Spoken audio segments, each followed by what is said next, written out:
So we are going to go ahead and get going this morning. We are going to be starting our study on the trials of Jesus. We're going to spend the next 3 weeks going through the trials. I hope to take a little bit of a different approach than maybe what we're possibly used to and get a little bit into the technicals of what was going on. Maybe point out some of the laws that were in place then, the differences between how their judicial system worked versus how our judicial system works. There's a lot of similarities, a lot of big differences, so I hope to be able to get into the weeds on that. Obviously, we're in the book of Matthew, but we're gonna be jumping around to some of the different books. Going to use Matthew as our guide, but we're going to be hopping around all over the place. So maybe keep your fingers in different books this morning. But we're going to pick up where we left off last week. Last week's class, we were in the Garden of Gethsemane, and Jesus is praying. He's with his disciples, and we left the class in Matthew 26, verse 46, where Jesus, after he concludes his time with God, he says, "Rise, let us go, here comes my betrayer." So he sees Judas on his way, and that's where we're going to pick up today. So we're in the Garden of Gethsemane, probably sometime after midnight. It's in the night sometime, and we're going to start in Matthew 26 and verse 47. And it says this: "While he was still speaking, Judas, one of the 12, arrived. With him was a large crowd armed with swords and clubs sent from the chief priests and the elders of the people. Now the betrayer had arranged a signal with them. 'The one I kiss is the man. Arrest him.' Going at once to Jesus, Judas said, 'Greetings, Rabbi,' and kissed him. Jesus replied, 'Do what you came for, friend.'" Now obviously this is Matthew's account. All the other gospel accounts record similar stories. The accounts, including Matthew, mention that Judas was accompanied by a large crowd with swords. So they had swords, they were armed. John's account mentions that they were also carrying torches and lanterns, as well as other weapons, which further reinforces that this was, in fact, taking place in the dark at night. But John's account also mentions in John chapter 18, verse 3, that Judas was guiding a detachment of soldiers. So it's not just a crowd, it includes a detachment of soldiers. And there's some speculation as to who these soldiers were. You'll see some people say that these were potentially Roman guards. You'll see people say potentially it was the Jewish temple guard, maybe a mixture of both. But for the most part, I would probably suggest that these were probably Roman temple guard for a couple reasons. For one, it would have been exceptionally out of character for a Jew to be leading a detachment of Roman soldiers. Roman soldiers didn't have that much respect for Jews to be following one, let alone coordinating or cooperating with Jews. So most likely we're talking about Jewish temple guard. But it's also interesting, and I think we can probably gather that they're Jewish guards, from what John chapter 18, starting in verse 4 says, and I'll throw it up there. So it says, "Jesus, knowing all that was going to happen to him, went out and asked them, 'Who is it that you want?' 'Jesus of Nazareth,' they replied. 'I am he,' Jesus said. And Judas the traitor was standing there with them. When Jesus said, 'I am he,' they drew back and fell to the ground. Again he asked them, 'Who is it that you want?' 'Jesus of Nazareth,' they said. Jesus answered, 'I told you that I am he. If you are looking for me, then let these men go.'" So it's a little bit interesting when you see in verse 6, Jesus says that I am he. And we can look at that and, I am. We're all familiar with the Old Testament significance of the phrase I am, but they clearly have a response to this. It says they drew back and fell to the ground. And we've talked a little bit in this class how it gets a little bit tricky sometimes when we're reading the English, it's being translated out of the Greek, and the Greek is being translated out of the spoken Aramaic that these guys were speaking in.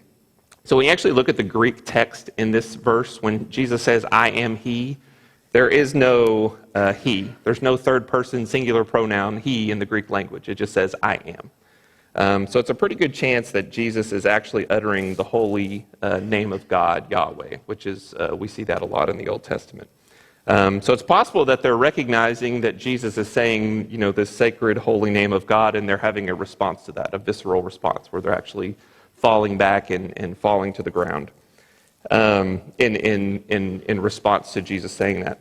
But it's also possible, we don't know this, but it's possible that they maybe are recognizing that maybe he is who he says he is. And the only reason I say that is he's in the garden, there's a crowd of people, we don't know how many people, but there's a crowd of people, and all of them hear him say this, that he is claiming to be God, that he is the I am. And yet we don't see any of these people show up to testify later in his trials, whenever they're trying to bring charges of blasphemy against him. So it's possible that some of these people are maybe having a reaction of, oh, maybe he is who he says he is. Also keep in mind, and we're going to talk about it just a minute, all these people are going to witness a pretty amazing feat in just a few moments after the ear of Malchus gets removed and he heals that. Again, all these people are witnessing these things. But it says that they arranged a signal, and we're going back to Matthew here.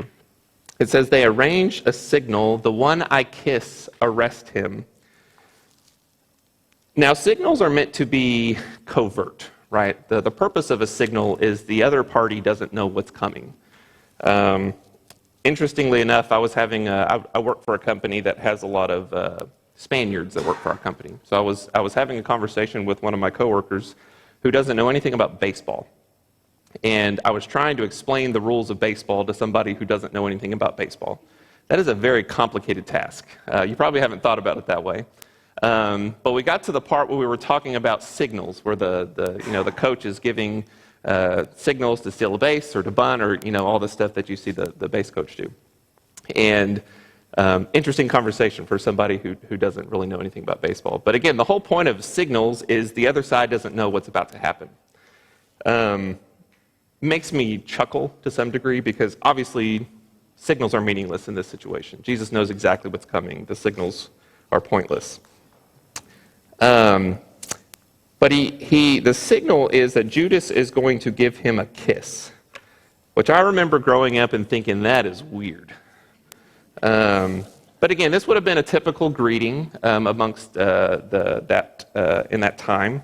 If you've ever been to another country, a lot of countries still do a similar greeting, and it's really strange for us Americans to kiss somebody on the cheek, both sides. Just feels very uncomfortable. But he's identifying who Jesus is to the mob. Now, keep in mind, they didn't have social media back then. They didn't have big wanted posters back then. I would suspect a lot of these guys knew who Jesus was by looking at him. But again, this is happening all in the dark. It's happening at night. We're lit by torches and lanterns. So they're pointing out who Jesus is to the mob and to the soldiers who are there to arrest him. But be mindful, at this point in our story, there is no charge against Jesus. There's been no charge.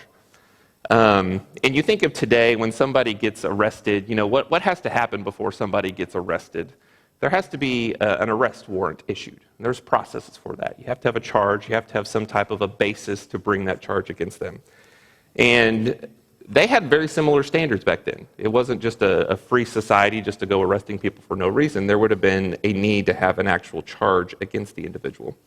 So we've already had a misstep to some degree because we're arresting somebody in the middle of the night without a formal charge against him. But also keep in mind, this whole thing is being perpetrated on the foundation of an illegal bribe. So that's strike two. So arresting a man in the middle of the night with no charge under the guise of a bribe. So then we get to 50 part B, and it says, Then the men stepped forward, seized Jesus, and arrested him. With that, one of Jesus' companions reached for his sword, drew it out, struck the servant of the high priest, cutting off his ear. And all four accounts record this. Only John's account records who the cutter is, the slicer is, and we know that to be Peter. And John's account also mentions the name of the servant is a guy by the name of Malchus. And Malchus is not, I guess, an overly important character to our story today. We do have one other reference to Malchus in the gospel accounts in the book of John. John 18, verse 26 says, and this is the point of the story where Peter is denying Christ. And it says, one of the high priest's servants, a relative of the man whose ear Peter had cut off, challenged him, Didn't I see you with him in the garden? And so this is the third time in John's account anyway where Peter denies Jesus, and there's a reference to somebody being related to Malchus. But also interesting from that verse is the concept of, hey, I saw you in the garden. I was a witness to the things happening in the garden. Weren't you there as well? So just an account of more people seeing these things. Keep in mind, the whole plan that the high priest had in the first place was that this was all going to be done in secret, right? But we're gaining witnesses upon witnesses. So then in John chapter 18, verse 11, it says, Jesus commanded Peter, put away your sword. Shall I not drink the cup the Father has given me? And again, this is a reference to what we talked a little bit about last week when Jesus was in the Garden of Gethsemane and he's praying to God, if it's possible, may this cup pass from me. This is the cup that isn't going to be passing from Jesus. He recognizes that it's his cup to bear, his cup to drink. Matthew's account mentions in verse 53, do you think I cannot call on my Father and he will at once put at my disposal more than 12 legions of angels? But how then would the scriptures be fulfilled that say it must happen this way? And we touched on this scripture last week. Kind of embodies the idea that Jesus had the power to rid himself of this if he wanted to, but at the same time, he kind of didn't, because it had to happen this way according to God's plan. And for reference, a legion is about 6,000, so a technical view of this is about 72,000 angels. But then Luke's account records that Jesus touches the man's ear and heals him. And again, this is talking about Malchus. I would love to know more about that guy's story. What did he go home and tell his wife when he got home that day? What do you think he wrote in his diary? Who has a diary these days, by the way? Does anybody keep diaries? I guess our Facebook timeline is our diary. But I like the idea that he went home and he was like, Dear diary, you'll never guess what happened today. Dear diary, something really eerie happened today. 4 people got my ear joke. Okay. But I would imagine that's something that's probably going to change you, wouldn't you think? And keep in mind, again, all of this is happening amongst many, many witnesses. But then we have a record of Jesus submitting to the arrest. And it says that the disciples ran away or fled. Matthew 26 in verse 55 says, In that hour Jesus said to the crowd, Am I leading a rebellion that you have come with swords and clubs to capture me? Every day I sat in the temple courts teaching, and you did not arrest me. But this has all taken place that the writings of the prophets might be fulfilled. Then all the disciples deserted him and fled. So he makes a reference to the perceptions that people were having about him at that time. And again, a lot of people believed that this Messiah was going to come and was going to bring the power to conquer and take back their country and conquer lands for an earthly kingdom. And that's what he's making a reference to. Did you think I was coming to lead a rebellion and you feel like you got to bring all these clubs and swords and weapons to arrest me? Clearly that's not the intention that he has. But why do you think that the disciples ran away? That's a good question in my mind. Obviously, we know Peter had different ideas, right? Peter wanted to fight. But as we mentioned just a minute ago, Jesus commanded Peter to stand down, put your weapons away. So that could be one reason why they fled. In Mark's account, we get a really kind of interesting detail in Mark chapter 14, verse 51. And it says, A young man wearing nothing but a linen garment was following Jesus. When they seized him, he fled naked, leaving his garment behind. That's a very strange detail. Especially considering that Mark's account is our shortest account. He leaves out a lot of the weighty details, but he really felt like he wanted to get that one in there. But I think what this tells us is the concept that they were not just coming for Jesus, they were coming for anybody who was also supporting Jesus. That verse mentions that they seized him and he was able to escape. But we also know that the disciples had a mission to fulfill. This was the beginning of their journey, not the end of the journey. Even though from their perspective, this seems like it's coming to the end. We know that their purpose in all this was to be a witness to these things and to be able to testify to these things. so that they can start the church and spread the gospel. And they knew that that was probably something they needed to be mindful of. But that's the arrest. So next we're going to get into the actual trials themselves. And this is more kind of a breakdown of the phases of the trials. Jesus goes through a lot of injustice during the course of these events.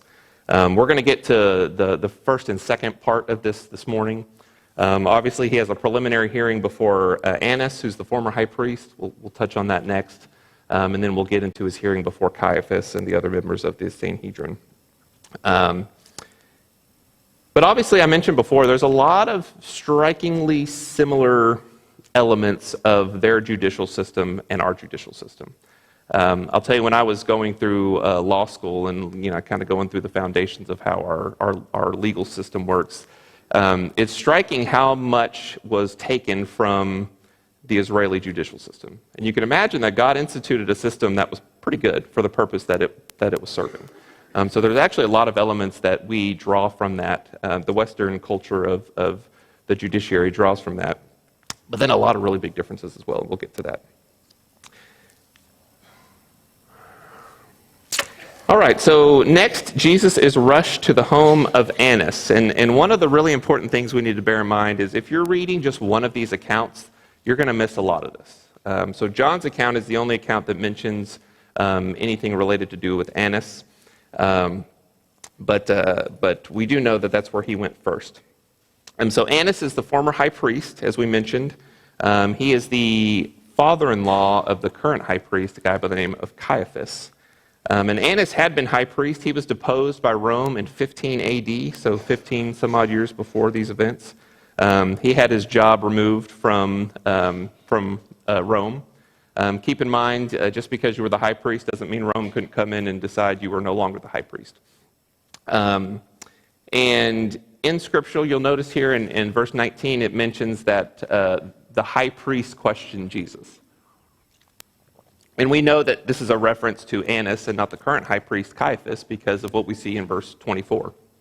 But you'll see Annas referenced as the high priest in Scripture, I think for two main reasons. The first reason is high priest was a title that kind of carried with you even after you were no longer in the office, very similar to how we would call the president or the governor. If you're no longer in that office, you still hold the title. But also, it's believed by a lot of people that Annas was the guy pulling all the strings behind the scenes. He was very powerful still, very influential in the political world. And so even though he's not the guy sitting in the chair, he's the guy sitting in the chair, at least by some accounts. So he's before Annas, and Jesus is asked about his disciples and his teachings in verse 19. Now, we don't know the specific questions that Annas asked. It just kind of highlights it. It says he's asked about his disciples and his teaching. But keep in mind, again, no formal charges have been brought against Jesus at this point. And I think by Jesus' response to all this, we kind of get an idea of what Annas was trying to accomplish. And he says, I've spoken openly to the world. This is verse 20. I have always taught in synagogues or at the temple, where all the Jews come together. I said nothing in secret. Why question me? Ask those who heard me. Surely they know what I said. So I think based on Jesus' answer, we can kind of gather that Annas' line of questioning is more or less a fishing expedition. He's trying to find something that they can formulate a charge on against Jesus. So he's asking him about things that he has said, things that he's done in the past. And Jesus' response, I love it. He's basically like, listen, you should have, if that's the goal of this, there's a lot of witnesses out there, go talk to them. They heard me. I didn't do anything in secret. If that's what you're doing, go find them. And then it mentions that Jesus was struck by one of the officers, and it's at this point that Annas sends Jesus bound to Caiaphas. Now, a lot of people believe that because Annas and Caiaphas were in the same family, because he was a former high priest, that they more or less probably lived within the same general vicinity as one another. A lot of people will say, a lot of the scholars will say that they probably maybe shared a courtyard. We see a lot of the scenes of this taking place in a courtyard setting. Maybe they shared a courtyard. So sending him from Annas' house to Caiaphas' house probably wasn't a long journey. But we have a little bit of a side story taking place with Peter. And it makes reference to Peter and another disciple. This is John's account, and it says Simon Peter and another disciple. Now, we don't know specifically who this other disciple is. I think we can make pretty good guesses that it's probably John. But then again, he is unnamed. But it says Simon Peter and another disciple were following Jesus. Because the disciple was known to the high priest, he went with Jesus into the high priest's courtyard. But Peter had to wait outside at the door. The other disciple, who was known to the high priest, came back, spoke to the servant girl on duty, and brought Peter in. So I like this detail because we get a little bit of a different perspective onto what's going on. And this is from the perspective of Peter and another disciple. And it may not seem like much, but my takeaway from this passage, I think what we're intended to get out of this, is that these proceedings were happening behind closed doors. This wasn't an open setting where anybody could just come and watch. Now, this other disciple had connections, so he was able to get in. He was able to use those connections to get Peter in. But it should be pointed out that this is all happening in the middle of the night. It's happening not where they would typically hold these types of hearings. This was happening at the home of Caiaphas in the early morning hours. And the accused in a capital case like this, under Jewish law, would have been required to have been tried during the daytime and in public. We have very similar standards today. Our Sixth Amendment gives us the right to a public trial, and this is more or less a forerunner of that. But these things would have typically taken place in a chamber at the temple, where the Sanhedrin would have usually met. But they're gathering at Caiaphas' home in the middle of the night with no formal charge at this point. But then he's brought before Caiaphas, the sitting high priest, where he's falsely accused of some things. So back to Matthew, and I apologize, we're hopping all over the place, but I'm hoping this makes as much sense to you as it did to me as I was studying for all this. But in Matthew 26 and verse 59, it says, the chief priests and the whole Sanhedrin were looking for false evidence. They're not even looking for good evidence. They're actively seeking false evidence so that they could put him to death. But they did not find any, though many false witnesses came forward. Now, recall right before all of this took place, Jesus is before Annas, where Annas is looking for some form of evidence to bring against him. And Jesus' response was, listen, shouldn't be difficult. Go find somebody to testify. They're out there. But clearly they're having a difficult time doing that. This is not going the way Caiaphas had planned. And they're on the hunt, not only for evidence, but for false evidence. Now, common sense would tell you that usually before you go headfirst into a proceeding like this, you're probably going to want to have your ducks in a row. You're probably going to want to have your evidence. You know who your witnesses are. Clearly, they have not done that. But under the law of the Sanhedrin at this point in the process, they would typically do some form of what we would call today an arraignment. Where the prisoner is brought, or the accused is brought before the public and given a chance to be told or read what his formal charges are against him. None of the gospel accounts record anything related to this. Josephus doesn't record anything related to this. Nothing in the Dead Sea Scrolls. By every account that we have, there was no arraignment. They just kind of hopped into the process. They wanted him dead, and they don't even have a charge to bring against him at this point. Now, this verse, when you look at this, it seems a little contradictory in my mind. It says in verse 6, it says that they could not find any evidence. Verse 60 says they did not find any evidence. But then it says, though many false witnesses came forward. Kind of tells me that they did have some evidence, but it says they could not find any. And it seems a little contradictory. But I think Mark's account clarifies this a little bit because it says that their statements did not agree. Now, why is that relevant? Under Jewish law, they did not agree. Their statements were not the same. Why is that relevant under Jewish law? Had to have at least two witnesses. And we get that from Deuteronomy chapter 19. Under Jewish law, there could be no conviction based on the testimony of less than two witnesses. One witness was as good as no witnesses. And if there's only two witnesses, their accounts had to match. They had to be the same. If one witness was saying one thing, another witness was saying another thing, they didn't line up. They couldn't use that testimony. Now, another little bit of an interesting detail is some of you have probably been to court, or maybe as a juror, you've seen these things. When somebody goes up to the witness stand before they testify, what takes place? You got to swear an oath, right? I swear to tell the whole truth, nothing but the truth, however that goes. They didn't do anything like that under the rules of the Sanhedrin. And the reason for that is it was presumed that if you're going to give testimony, that it was true.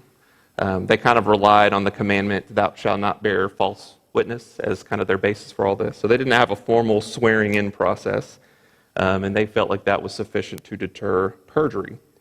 But on top of that, they had a couple other little deterrents that I found a little bit interesting. So any witness in a capital case like this, any witness who committed perjury was subject himself to the death penalty. You think people are just going to voluntarily offer up testimony if that's looming over your head? Even if what you have to say is true, what if it's misconstrued? What if they don't believe me? What if they twist my words? So you have to think as they're going around searching for false evidence that's looming in the back of people's minds. But another deterrent that they had was that if the accused in a capital case was convicted with the use of your testimony, you were obligated under the law to attend the execution.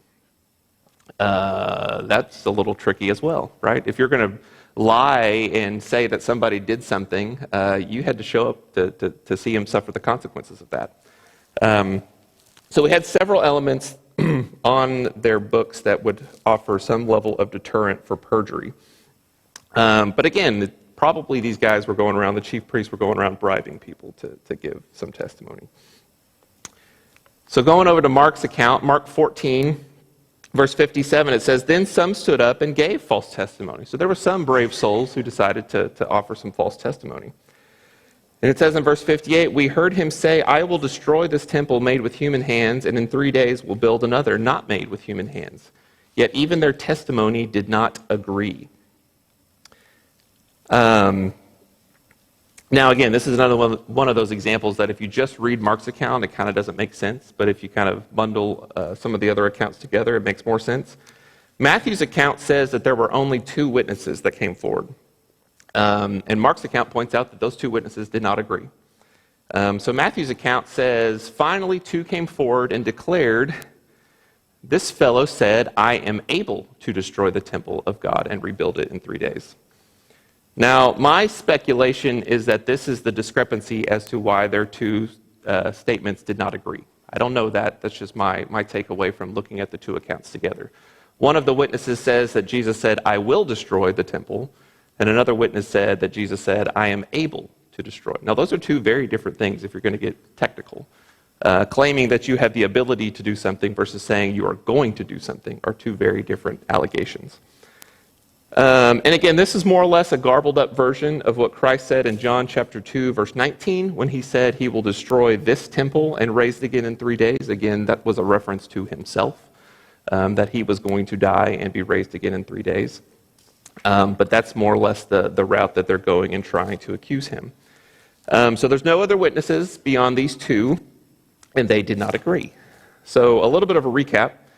Caiaphas has assembled the whole Sanhedrin at an off-site location in the middle of the night with no specific charges being alleged, no evidence, no witnesses, and when 2 witnesses finally are convinced to come forward, their testimony does not agree. By every stretch of the imagination, this should have stopped right then and there. But it didn't. Caiaphas is looking incredibly weak right here. The only way that Caiaphas is going to get out of this and not look like a complete fool is if something pretty drastic takes place. And something does, and we'll get to that in just a minute. But it says in Matthew 26, verse 62, "Then the high priest stood up and said to Jesus, 'Are you not going to answer? What is this testimony that these men are bringing against you?' But Jesus remained silent." So as a little bit of a last-ditch effort, Caiaphas calls on Jesus to make a defense against himself. Can you be compelled in today's world? Can you be compelled to testify against yourself in your criminal matter? No. We have a little thing called the Fifth Amendment, right? You can plead the Fifth. They would have had a similar concept, right? You would not be compelled, you could not be compelled to testify against your own interest in a trial proceeding. And we see that Jesus takes that up and he remains silent. He doesn't say anything at this point. Now, this concept of I call it the Fifth Amendment because that's what we're familiar with today, but this is a concept that goes back a lot of different cultures going back since the time of Moses. But another interesting detail that's vastly different from the way we view trials today versus the way they viewed trials back then is the members of the Sanhedrin basically fulfilled all the typical roles of a trial setting. Right? You go to a trial today, you have the accused, you have his defense, you have the prosecutor, you have the jury, you have the judge. All these are fulfilled by different people serving different roles. The Sanhedrin basically filled all of those roles in a variety of different ways. They didn't have a separate jury reviewing these things, so you have the jury and the judge as the same entity that can kind of complicate some things. But also, any member that had interest of the parties or personal knowledge of the parties was required to recuse or disqualify themselves. And I always, I don't know, again, this is a very unusual setting that all this is taking place in. We don't see any reference to Nicodemus. We don't see any reference to Joseph of Arimathea. We know that they're sympathetic to Jesus and his cause. I don't know if they recused themselves because they felt like they were too close to the situation. Or I also don't know if they just weren't even invited. Again, this is all taking place in the middle of the night at an off-site location, but we don't have a record of them being there. But the Sanhedrin was charged under the law with the duty to protect and defend the accused. No member of the court could act entirely as one of these roles. So if you're just coming out there as the accuser, that would have been a violation of their procedures. You had to play all sides of the argument. The law required the court to give the accused the benefit of the doubt and assist the accused in trying to establish some type of innocence. We have a very similar concept today. You're presumed innocent until proven guilty. They had a similar concept. And they were essentially, what they called it then was you were entitled to have a friend at court, was their way that's the phrasing that's used. We would probably call that your ability to have representation in court. They didn't have lawyers in the same sense where we do. There is mention of lawyers in the New Testament accounts, but those guys would have been more just students of the law rather than a defender in court. Not saying you couldn't have somebody defending you in court, but that wasn't the typical standard. And the idea of having a friend at court was kind of an obligation of the Sanhedrin themselves. They were obligated to level some type of defense against the accused. They're obligated to play both sides. And there were some serious repercussions to that if they didn't do that, and we'll talk more about that in a little bit. But instead of protecting and defending the accused as required by the law, the high priest himself turns himself solely into an accuser, which would have been a violation of their rules. So in verse 63 it says, "I charge you under oath by the living God, tell us if you are the Messiah, the Son of God." "You have said so," Jesus replied. Again, he didn't have to say anything, but he chooses to speak. He said, "You have said so. But I say to all of you, from now on you will see the Son of Man sitting at the right hand of the Mighty One and coming on the clouds of heaven." Then the high priest tore his clothes and said, "He has spoken blasphemy. Why do we need any more witnesses? Look now, you have heard blasphemy. What do you think?" So Jesus chooses to voluntarily give a confession. Now, under our rules today, there's a lot of procedures that go into whether or not a confession can be admitted into court. We have this whole thing, if somebody's arrested, what happens when you arrest somebody? You see it in the movies, they're getting the handcuffs put on them and they're told something. We call them Miranda warnings, right? You have the right to remain silent. Anything you say can and will be used against you in court. And the whole purpose of that is to clarify to the person being arrested that they have rights. And so if they are giving a confession before they have a chance to be read those rights, that confession is not valid and thrown out in court. Now, under the Jewish law, similarly, a confession alone was not sufficient for conviction. So if somebody came up and said, "Yeah, I did it," that wasn't enough. They still had to prove that the person did it with some type of outside testimony. Now, why do you suppose that is? We have similar standards today as well. It's probably not good for a judicial system that allows people to voluntarily confess to things alone as the whole basis of a charge. We actually had a really big problem back in like the 40s and 50s in this country with the mafia and mobs and people taking the fall for the bosses who did things in exchange for canceling of debts, or you're going to protect my family. So this concept of confessions alone has been a standard for a long time. You still have to prove the case itself. And you have to prove that this confession is given freely, voluntarily, and intelligently.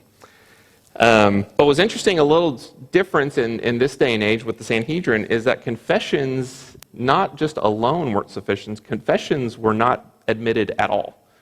The idea is if you are the accused in a trial, your confession is no good here.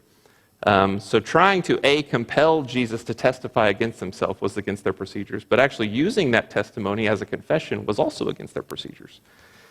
So there's a lot of things going wrong here. Now, everyone in this courtroom that's witnessing this knows that all Jesus has to do is stay quiet, and that this thing is probably going to go away. And Jesus could have remained silent, but he chooses to speak. And he says, "You have said so, but I say to all of you, from now on you will see the Son of Man sitting at the right hand of the Mighty One, coming on the clouds of heaven." Now, this is a really important response. So as it sits right here, the accusation is that Jesus had made claims that he's the Messiah. You go back to these two individuals that were bringing testimony against him. Now, my take on this is if they were to move forward with claims using those witness statements of blasphemy, those probably would not have been sufficient to bring a full charge of blasphemy against him. But Jesus clarifies it for him. And he says, not only am I the Messiah, I'm the Son of God. And that's a really important statement. My view is, again, Jesus spent the whole night just watching these guys flounder. It would have been his right under the law to be a witness to this whole proceeding. So he's literally sitting there. I can see them going around trying to get people to bring testimony, false testimony, bribing him. He's watching it. He's remaining silent. He's not saying anything. And I kind of get the feeling that he's looking at Caiaphas and he sees in Caiaphas' eyes that this is not going well. This is going to be bad on his reputation. Rome's going to hear about this. They're going to remove my position. And Jesus chooses that moment to do his job for them. He sees the Hail Mary that Caiaphas is trying to throw, and he decides to pull the defense. Now, keep in mind, again, Jesus saying this, hypothetically, if it wasn't true, again, it is true, but this would have been more than enough for blasphemy. So it mentions that Caiaphas tore his clothes and announced to the court that he has spoken blasphemy. And he says, "Why do we need any more witnesses?" Now, why would they not need any more witnesses? They're all witnesses. They spent the whole night trying to bring a charge against him for things that he had done in the past. They were trying to drum up things that had happened months ago, weeks ago, years ago, whatever they could find. And Jesus kind of clears the slate and just says, new cause of action. Here's the blasphemy for you. This is what you need. So they say, we don't need any more witnesses. There's no longer a need to drum up any evidence of something that Jesus had done in the past because he's literally just done it in front of them on the spot. Matthew 26, verse 66 says, this is the high priest or the leader speaking, "He is worthy of death," they answered. They spit on his face and struck him with their fists. Others slapped him and said, "Prophesy to us, Messiah, who hit you?" I'm not going to lie, that makes my blood boil, that they would treat him like that. Prophesy to us, who hit you? But their procedures, in a lot of ways, were similar to ours, and I've mentioned a couple examples. But typically the way that they would handle these things is following this hearing, they would have a summary of the evidence. It would be given to the panel, 70 or so plus members of the Sanhedrin. The spectators would have been removed from the courtroom, and the judges would proceed to some type of a ballot to vote. And all they needed was a majority to convict or acquit. Now, if a majority of the members of the council voted to acquit, the trial was over. And they're done, they move on, full acquittal. Now, if the vote took place and a majority voted to convict, they had very different procedures that they would follow. And we'll get into that a little bit more next week. They actually had to break, and they had to reflect, and they had to think about it, and they would come back for a second vote. And they had a whole process for that. But Mark's account here says that they all condemned him as worthy of death, implying that this vote was unanimous amongst all the present members of the Sanhedrin. Now, another really interesting quirk of their law is that if there was a vote like this, and that vote was unanimous, again, this is a lot of 70 or so members of the council. If it was a unanimous vote in favor of guilty, under their law, it was an automatic acquittal. Think about that for a minute. Now, our system, that seems very bizarre. It doesn't really make a lot of sense. Because in our procedures today, it's almost the exact opposite. If you're on trial for a criminal proceeding, you have to have a unanimous vote amongst all 12 jurors in order for there to be a conviction. But under their laws, again, it was their duty as members of the council to play all sides of the argument. So they had a duty to protect and defend the accused. Their law held that since some members of the court had to bring a defense for the accused, a unanimous verdict of guilty indicated that no one had done this, that no one had brought some type of a defense, and that presumed some type of a conspiracy against the accused. So if you have a unanimous verdict, it's supposed to be an acquittal. Clearly that did not take place. And again, this is only the first kind of real hearing that takes place. We're going to spend the next 2 weeks going through the trials in front of Pilate and in front of Herod and in front of Pilate again. But it's by our accounts, it would seem or so that this would have probably concluded sometime at maybe like 3 a.m. in the morning. Again, this is all happening in the early morning hours. But we do have record that the court did adjourn and they gathered again once more at daybreak. And that's the best indicator of a time that we get. But Luke's account mentions that they convened once again at daybreak. And I will stop there. I'm winded. We were zipping through that. But we'll get into the trials part 2 next week. But I thoroughly enjoyed it, and I appreciate you being here. Thank you once again.